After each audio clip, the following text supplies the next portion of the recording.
Liver cirrhosis தான். Okay. இது எப்படி நம்ம கண்டுபிடிக்கிறது அப்படின்னா, ஃபர்ஸ்ட் வந்து பாத்தீங்கன்னா நமக்கு பசிய கட்டும். நைட்ல சரியா தூக்கமே வராது. ஓகேங்களா? நடந்தா கெசு கெசுன்னு மூச்சு வாங்கும்.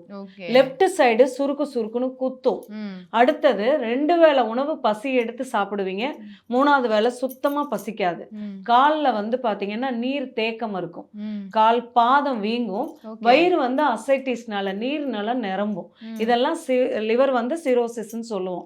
இப்ப இது வந்து கடைசி ஸ்டேஜ் என்ன ஆகும் அப்படின்னா, அதாவது இன்னர் ப்ளீடிங் ஸ்டார்ட் ஆயிடும். லிவர்ல ப்ளீடிங் ஸ்டார்ட் ஆயிடுச்சு. உணவு குழாயில இருந்து வாமிட்டிங்ல பிளட் வர்றது, யூரின் போகும்போது மோஷன் போகும்போது ப்ளீடிங் லீக் ஆகிறது. இதெல்லாம் லிவர் சிரோசிஸோட ஒரு அறிகுறிகள். இதெல்லாம் நம்ம வந்து எப்படி சரி பண்ணலாம்? இதுக்கெல்லாம் மெடிசன் இருக்கா அப்படின்னா, அலோபதியில லிவர் சிரோட்டிக் மெடிசன் கிடையாது. லிவர் டிரான்ஸ்பிளான்டேஷன் மட்டும்தான். வேணா அந்த டிரான்ஸ்பிளான்டேஷன் நமக்கான லிவர் கிடைக்கிற வரைக்கும் சப்போர்ட்டிங் மெடிசன் நம்ம அலோபதியில பார்த்துக்கலாம்.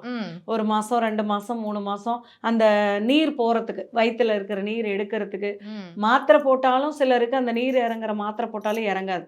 டேப் பண்ணி எடுப்பாங்க. எல்லாமே லிவர் டிரான்ஸ்பிளான்டேஷன் வரைக்கும் ஒரு 6 மாசம் இழுக்கலாம், அவ்வளவுதான். அதுக்கு மேல டிரான்ஸ்பிளான்டேஷன் தான்.